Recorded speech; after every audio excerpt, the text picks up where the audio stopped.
A very good evening from Southport. Well, it's hard to believe at the start of this week, people here were waking up to a normal summer's day. A day like any other during the school holidays when parents drop their kids off at a dance class. But Elsie Stancombe, BB King and Alice Da Silva Aguirre were taken from their families. 3 little girls lost in the most unimaginable way. This evening, 5 children remain in hospital, and tonight we hear from the neighbour who bravely went to help after one little girl ran to tell him she'd been stabbed and she was going to die. Steve has been speaking to our correspondent Elaine Wilcox, and a warning, this interview contains content you may find distressing. Well, I was rebuilding my front wall and I was just mixing some sand cement and I heard screaming coming from across the road, the business park. But we just presumed it was children playing tick or something, chasing each other around. And then I thought the screaming's not stopping. And then I seen them start running down the road, and the girl who was leading them all running seen me and just ran straight into my path and put her arms around me, and she said, "I've been stabbed, I think I'm dying." So I said, "You're not dying, right? Everybody get in here." The noise, the screaming from the kids was horrendous. You could see they were in absolute terror. So my wife locked the door, so I ran out. As I was running out, I picked my hammer up, ran across the road. I could see Colin from Masters out there. There was that Joel who you've seen on the telly. He said, "I've seen him, he's at the top of the stairs with a knife." Then we heard the sirens coming. The first police fella come, he had a baton, and then another one come with a taser, and they all ran in. Joel ran up with them. I stayed at the door with my hammer in case he come back down through the door. And then I went up. The 3 police were on top of him. Joel picked up the kid that was on the floor there, ran out. And then we could see one toilet door was open, one was locked, so we didn't know whether there's another knife man in there. But it turned out it was one of the teachers who had locked a couple of the kids in there with her. So then I went outside to see what I could do. There was kids lying everywhere getting treated. The girl, the older girl, how old would you say she was? I'd say she was about 13, you know, just by the size of her and the way she was running. But when she got in the house, my wife grabbed hold of her, but then she just collapsed onto the floor. Had she been stabbed? Yeah, she'd been stabbed in her arm and her back. But she was leading the other younger children out? She's an absolute hero. She was running down the road, and the second she seen me stood in the front, luckily there was no cars coming, and she just ran straight to me, and all the other little kids followed her. So I just got them all in the house. And like my wife deserves mention, because she was there for a good hour with all the kids. But that girl who ran down the road with all them kids, really deserves a special mention. Because if they'd have stayed there, you just don't know what would have happened. The last one who come running in, she looked about 3 foot high, like a toddler holding her arm with blood coming out. Did you see the dance teacher at all? Yeah, I seen her outside, and I seen her sat outside our house. She was just ashen. Couldn't speak. She couldn't even drink her water. She was in shock. She jumped in the way of the knife. She jumped in the way of the knife? Yeah. She covered 2 of the kids up to stop them getting stabbed while she was being stabbed. The brave woman. How are you doing? Okay. I'm all right. As you've had trauma in your life as a young man at Hillsborough. Yeah. But it actually, my mechanisms are built in, if you know what I mean. So, I am affected, but it's not about me. It's about these kids. They need counselling. They need looking after. You know that from experience? Yeah. The relief of those kids to see someone who was willing to help them and get them to safety. It's It's not a case that, if you're seeing a kid get run over in the street, you're not going to go in the house, are you? You're going to go and see if you can do something for them. And they ran to me. All I could do, right, get in here. You know, when a kid's saying to you, I've been stabbed, I think I'm dying, you're thinking, what? And then you see all the others come running in, you think, what's happened to them? And like 4 of them were bleeding. Just thinking, it's unbelievable. Truly terrifying stuff. Steve there talking to Elaine Wilcox earlier today. Well, another man who helped was Jonathan Hayes. He's since been in hospital after being stabbed in the leg. In an exclusive interview with ITV News today, he told us what he saw when he entered the dance studio. When I opened our office door, I was confronted by another girl on the floor who looked like she had multiple stab wounds and was heavily blood-soaked. And this guy in front of me with a knife, who then came towards me. Well, you'll be able to see that interview in full on the ITV Evening News at 6:30. Well, today the Prime Minister, Sir Keir Starmer, was back in Southport to meet bereaved parents and staff at Alder Hey Hospital. And tonight, buildings across Merseyside will light up in pink to remember the victims. Flowers and teddy bears are also being left outside the town hall. And here at Hart Street, children have been leaving their own messages. They drew love hearts that came with poignant words like missing you forever and love. But I'm afraid to say, sadly, those peaceful sentiments aren't shared by everyone, with concerns about more violence this weekend.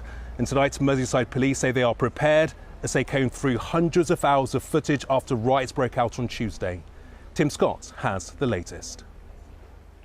As the floral tributes to the 3 girls killed in Southport continue to grow, Elsie Stancombe's great auntie arrived at the scene on Hart Street today and paid tribute to the little girl she'll never see again. Elsie was just a lovely, lovely, sweet little girl. I'm sure all the children were that are being attacked, you know. I can only speak for Elsie. Because I only knew Elsie, but I do know that Elsie's dad absolutely doted on her. Away from Hart Street and the scene of the tragedy, people gathered to leave even more tributes at Southport's Town Hall. It comes as a local charity's Southport Strong Together appeal has now raised over £80,000 to help those impacted by the attacks. We know people want to help. We've already seen the commentary on the Just Giving page that we've set up about people feeling like they need to do something. Comments like, you know, there are no words but kind actions. Since the far-right led riots on Tuesday, other events are planned this weekend across the northwest, which some fear may descend into violence again. I would just urge anybody who's thinking about getting involved in any of that to just think again. This week, our sole focus should be thinking about those families, those poor girls who have died, and the families who are suffering, and the girls and the rest of the individuals who are still recovering in hospital. Our thoughts should absolutely be with them this week. They don't want that violence to continue. The community of Southport does not want the violence to continue. This is not how we remember those gorgeous little girls. So I would just urge anybody who claims to be acting in their best interest to just think again and not lead to the levels of violence that we saw on Tuesday. Merseyside Police's Assistant Chief Constable Jenny Sims said anyone who intends to cause future damage and harm to our communities will be dealt with robustly using all our available powers. There are extensive plans and considerable police resources in place to quickly deal with anyone intent on causing disorder over the coming days. And it's hoped that the quiet dignity of those visiting the scene of the tragedy this week will be reflected in the behaviour of people attending any of the events planned this weekend. Tim Scott, ITV News. Well, Southport Mosque, which is just a few minutes' walk from where I'm standing now, became the focal point earlier this week after misinformation about the suspect's identity spread on social media. Both the mosque and its community found themselves under attack by far-right demonstrators on Tuesday. The rioting saw windows smashed and those inside were forced to flee under police protection. But today, defiantly, many turned out to attend Friday prayers. They told us their focus remains on the families of the victims and that while a mosque can be rebuilt, the lives that have been lost cannot. Mel Barham spent the day there. There was a huge police presence outside the mosque in Southport today, but not like Tuesday night because of a call to protest, but a call to prayer. Just days after these streets were filled with violence, today it was a message of peace that the community wanted to share.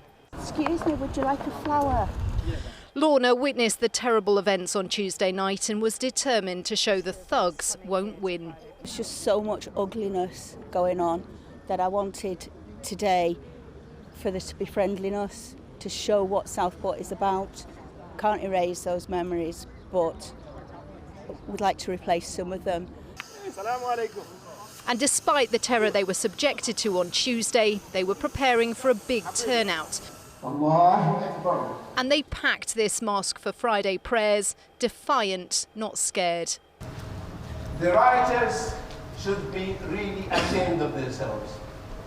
But the imam here told worshippers their focus shouldn't be on this mosque, but the real victims of Southport.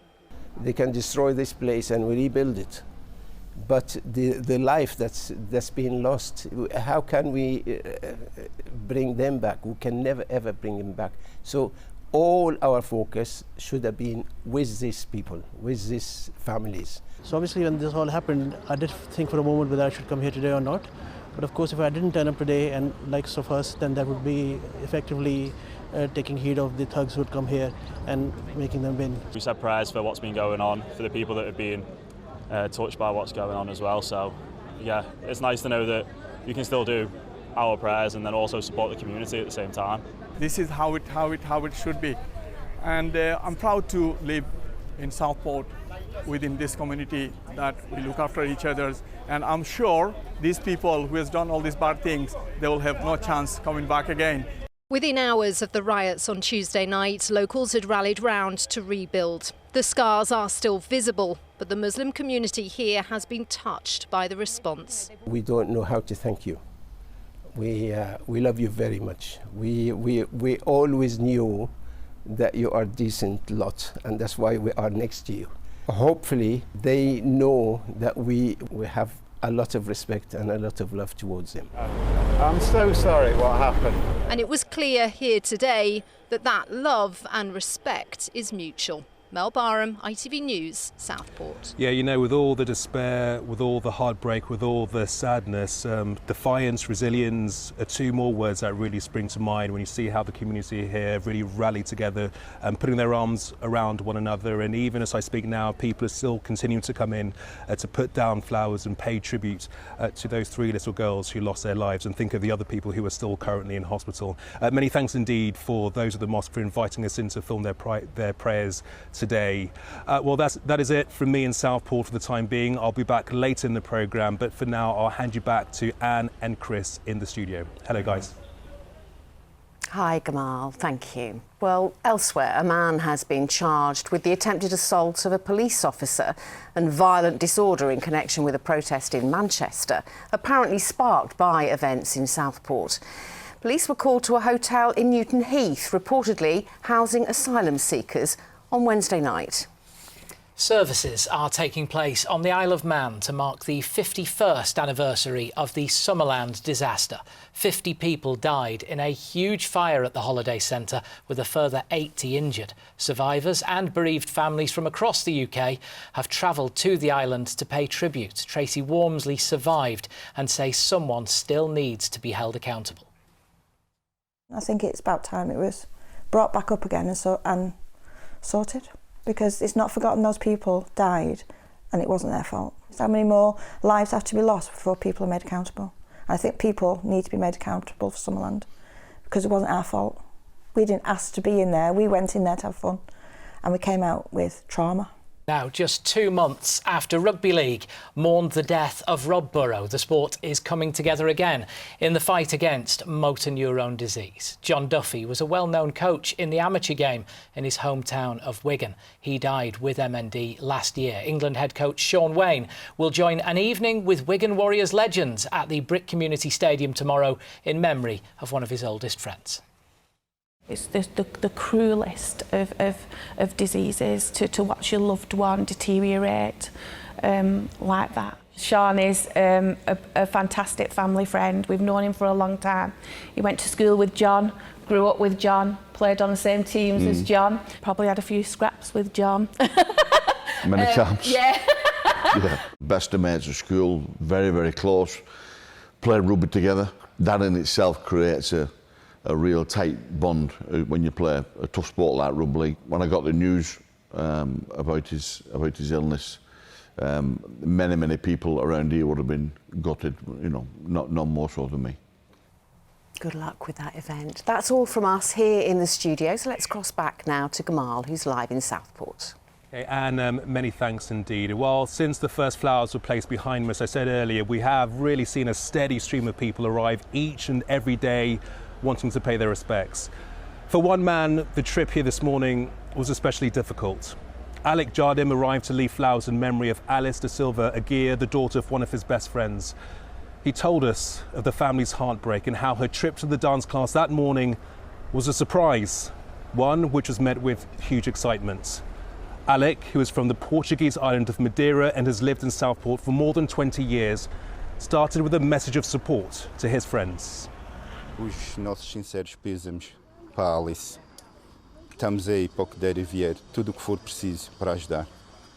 Just translating to English, I was just saying we are here for everything we could to support them and to get them through this as a close friends we are, and they can count on us. And you say Alice was a beautiful little girl and their only child. Very smiley girl, energetic, always willing to play and full of joy, very cheerful. So it's no words to describe Alice. So she was a very happy kid and someone just took her life. Girls dancing to Taylor Swift on a holiday club. On a holiday club, small kids, little angels, you can say it. They're innocent, they just want to play, have fun, go to school, play with their friends and come home, hug their parents and everything, and then when they see this person like stabbing everyone, I can't imagine what this trauma these kids got. The ones that survive, they will have this for a lifetime. I don't know how they're gonna sleep at night every time they close their eyes and this just pop on their brain while they're sleeping. I hope they can get through stronger. Tell us about Alice and her family. I know more David because me and David, we are FC Porto fans. We big football fans, playing football together five-a-side and go for a coffee. My wife and my daughters know more Alice's mom and Alice herself. I just can't imagine what David and his wife are going through right now.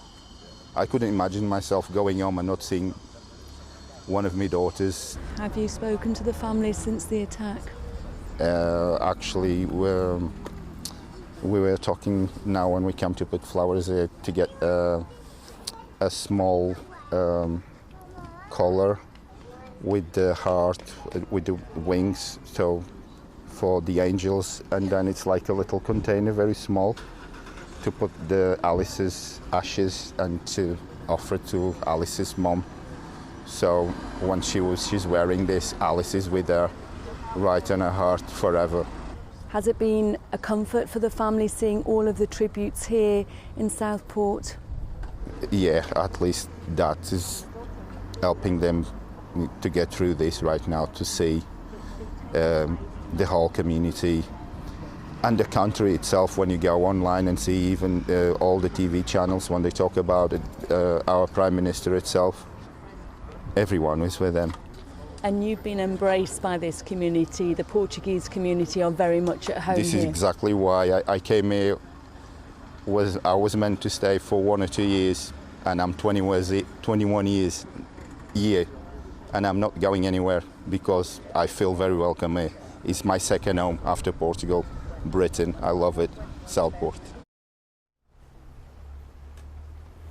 Yeah, really poignant words there from Alec as he spoke about his love for Southport, his love for this town, his love for this community, and someone who also shares that love for Southport is Wendy Miller, who's been a resident here for almost 50 years. Wendy, a very warm welcome to you. Thank you. How are you? I'm trying to cope with the shock, really. It is shock. The feeling of such sadness and sorrow that this could happen here. It's hard to put into words, you know, and I know why all these are here, because you feel inside you want to help, do something, express yourself. This is all we can do. You live in just this house over here, there, yeah. just this house behind yes. us. Can you put into words and into any more words what this week has been like, not just for yourself, No, like your family, your community? Yeah, well, obviously we can't go out, so we're behind here. So I haven't been able to go into town or anything. But friends who phoned, and they're feeling utter devastation. No one can believe this has happened. You want to wake up and it's been a nightmare, but it isn't. And it's so hard to comprehend how anybody could hurt those little children. It hurts inside because I can't understand it. I don't know. We really have seen that all week. And Wendy, what do you make of the way that the community here has pulled together over the course of the week?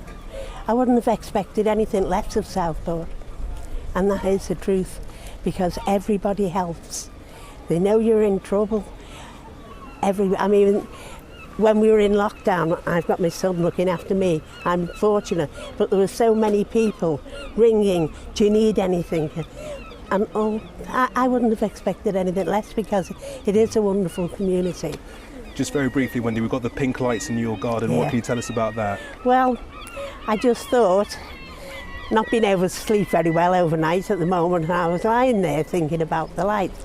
And then I thought, all these beautiful tributes, and we've got a big tree. Yeah. So can we have the red lights, so the pink lights, so that's what we're having. Wonderful stuff. Okay, yeah. Wendy, many thanks indeed for joining us this evening. Thank you. Thank you very much. Well, that is it for a week of programmes when Southport was stunned into silence as tragedy befell this community. We've been here since Monday, and we've seen the pain felt by people who have come to remember 3 girls who simply wanted to dance and to play. We've also seen the best of humanity, how this community has rejected violence with a message of hope, and that in the end, love always wins. The scars of Monday's atrocity will take years to heal, if they ever do. So tonight, at the end of this week, let's remember the 3 little lives taken and the many more lives that will be changed forever. From the team here in Southport, many thanks indeed for watching. A very good night. A major incident has been declared in Southport where a number of people have been stabbed. Police say there are multiple casualties. They just took the children to a holiday club yesterday morning and they haven't come home. How could somebody do that? Why would they do that? 3 young girls killed in an attack on the innocent.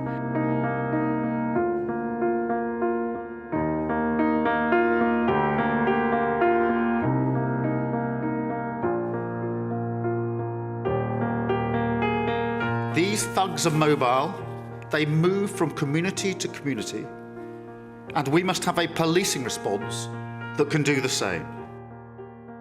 They've come outside of Southport, so this isn't the Southport community, this is the Southport community, this is a local mosque. Our community is never scared. They are made of stronger material than to be scared by something like this. Always defiant, always coming, and there is no reason for them to stay away in any case. I had a loom band bracelet on my wrist, so I put it down where the other loom bands were.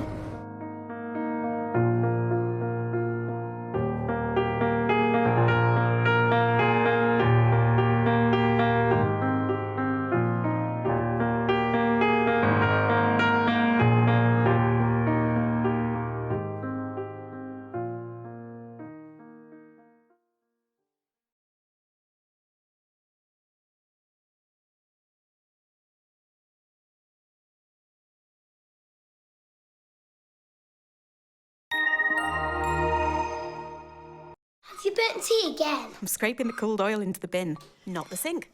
Can we eat outside?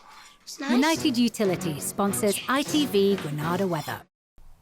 Good evening. Welcome to the weekend. If you don't like it quite as hot as it has been this week, some better news for you over the next few days. It's generally feeling fresher across the whole of the UK as we go into this weekend and beyond. Generally dry by day, but there will be some showery rain to come, particularly overnight tonight.